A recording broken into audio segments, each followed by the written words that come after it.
Because the Bio-Lizard's not really dead.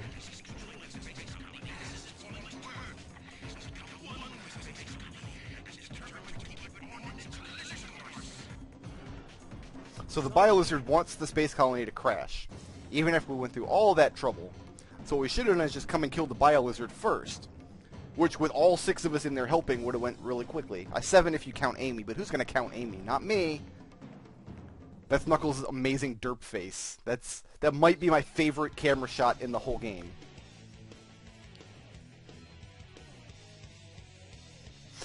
If you guessed, super annoying supersonic boss fight where he has his rings drained is going to be the final boss. You're wrong, because it's actually Supersonic and Super Shadow, and they're both getting their rings drained. Oh my glory be. At least there's a checkpoint after the Bio-Lizard. If you lose to the Bio-Lizard, you don't have to start over at the Bio-Lizard again.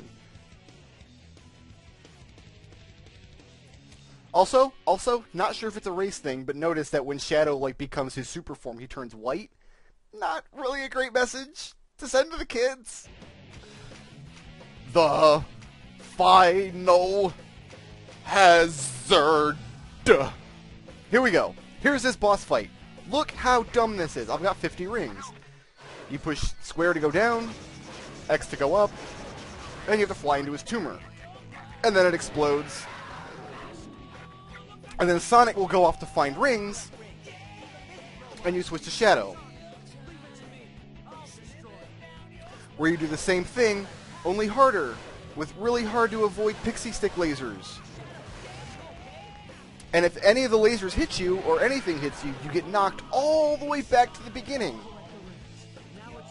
So now Shadow's going to go look for rings, and I'm back to Sonic, and it just goes back and forth like this.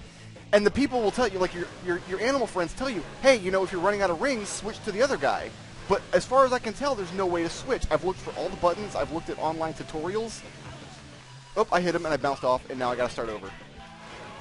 There doesn't seem to be a way to manually switch. Get up there, Sonic, up, like straight up, there it is. Got it. It only switches when you hit him. So I can't figure out how to switch the two characters. Maybe that's a failing on my part, I just wasn't paying attention to something, but I've tried every button, I've read the instruction manual, I've looked online, and I must be missing something really obvious, but I don't know. So you kind of have to anticipate where these pixie stick lasers are going to go, because if one hits you, you start all the way back over, and like you could restart once, but not twice. Like, oh man, I thought I hit it there. What the hell? I was right in there.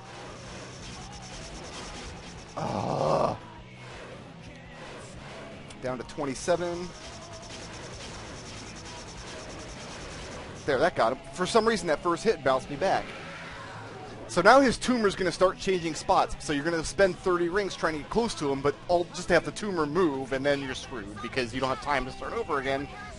Also, I've only got 40 rings now.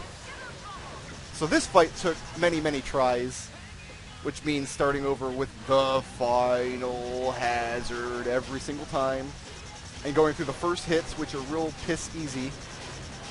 And what the hell? Really, man, I was right on that. That's how, I guess you gotta hit him twice. I don't know what's going on. But this last boss, man, oh goodness. And when they go look for rings, they don't get a lot of rings. They always come back with 40 or 50. It's like, why don't you go get 100 rings? Like, even if you manage to hit the boss with like 40 rings left, they won't come back with a lot of rings. They'll only come back with 40. They're like, what were you spending your time doing? Did you stop to get donuts? Get in there. Oh, it changed spots. Oh, that's lovely. Where the hell is it now? Oh, it's on top of the candy laser. I'm going to lose. I'm going to lose and have to start this fight all fight over because of that one hit.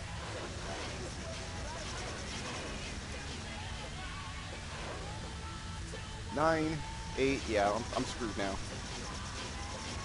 Maybe not. Maybe not. Maybe not. Maybe not. Maybe. I didn't get it. I didn't get it. Even though I smacked right into it, I died and have to start over.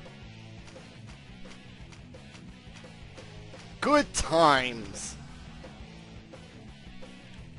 I defy anybody to defend this boss fight. It's... Who on earth enjoys this boss fight? Why is... Jesus. Sometimes I crash into it and he takes damage, and sometimes I crash into it and he doesn't, and I don't know the difference. I'm doing the best that I can here, guys, but... Please, if you enjoy this game and you enjoy this last boss and you think this is a good last boss, explain why, because I don't get it. I just don't. Like, what is it you like about it? And don't...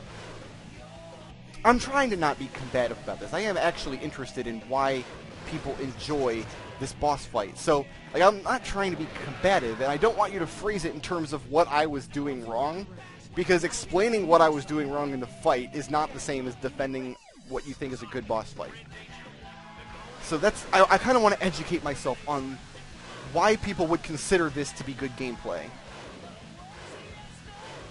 The song is kind of catchy, but that's like, they could put the song anywhere. They wouldn't have to put it in this bad boss fight. Couldn't dodge that laser there. Oh, I can't get through this meat shield here. Oh yeah, I can, I guess. Nice. I know you have to like home in on the tumor. It's not enough to just fly into it. You have to actually push one of the two boost buttons. By the way, you have two boost buttons now. One that makes you boost up and one that makes you boost down, which is totally counter to how everything in the game worked up to this point. But whatevs. So please, if you really enjoy the Final Hazard fight, I just... Like, you don't have to be mean about it. You don't have to, like, insult me, or you don't have to be all defensive. You know, I'm not attacking you. I'm just saying, can you just describe what about the fight you find compelling? That's what I would like to know. I foresee nobody will defend this boss fight. I foresee nobody will actually be like, oh, well, the boss fight's good because I didn't even try to hit it that time and hit it. But okay, I'll take it. I foresee people at best going, you know what, I really enjoy Sonic Adventure 2, but I can't defend that boss fight. I would have loved to do with this what I had done with Demon's Crest and just put in a cheat code just for the last boss, because that's what this last boss deserves as far as I'm concerned. I'm trying to watch the pixie stick lasers, but you've got the bowling balls that are attacking you too, and... Oh, the thing changed spots. Got him. That's it. That's the last boss of Sonic Adventure 2. Now I can kind of put the controller down and relax. Oh, the whole last story. If I had enjoyed the whole game up to that point, which I would like to remind you I didn't really enjoy the whole game up to that point, but I think if I got to the last story, it would have ruined the experience for me. Like, a decent game with a terrible final level is a bad game. Quote that, Brickroad 2013.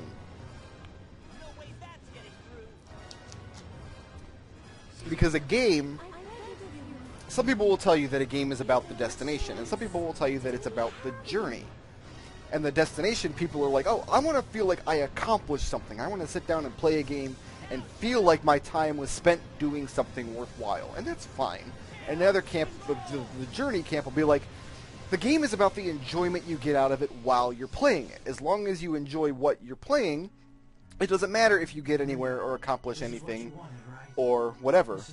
And that is kind of the, we'll call that the cookie clicker camp, okay? That's what we'll call that camp. And that's fine too. I am kind of split between the two because I play so many different kinds of games these days. I see the points of both camps, but I feel like a game is both a journey and a destination. I want to enjoy what I'm playing while I'm playing it, but I also want the conclusion of my time with the game to be satisfying. So if I play a whole game and then like the last 5% isn't fun or doesn't feel satisfying, it sours my whole experience through the game to that point. You may have remembered I commented something on like that when I did my Journey thing. Like, if the end of Journey is not the most mind-blowing experience ever, if I get to the top of that mountain and it is not the most amazing thing I've ever seen, then my time will have been wasted. And you'll recall the top of the mountain was a light that you saw, and then it faded back to the title screen. Spoilers, that's how Journey ends. So I kind of felt like even though some parts of that game were fun and I enjoyed them, like I look back on that game with not a lot of fondness because I know that that ending just didn't uphold the promise of the rest of the game. Sonic Adventure 2 is not a great comparison because Sonic Adventure 2 did not instill in me the faith that there would be a good payoff at the ending. Like, this game didn't really promise much of anything except for a bad camera and really terrible treasure hunting levels.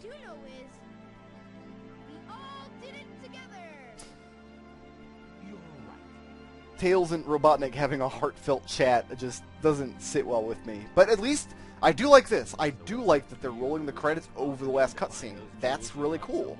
I mean, it kind of sucks that I can't see the subtitles, so I can't actually hear what the guys are saying, and neither can you, but basically, Shadow gave his life to save the universe, and now he's dead forever, and we'll never see him again in any other games titled after himself. And everybody's sad that he's gone, but they're happy that the world was saved, and they're happy that they all came together and are friends forever, even though they're not, because Robotnik still tries to kill them later. And I forget, do we get treated to one more Amy Panty shot here at the end? I don't remember.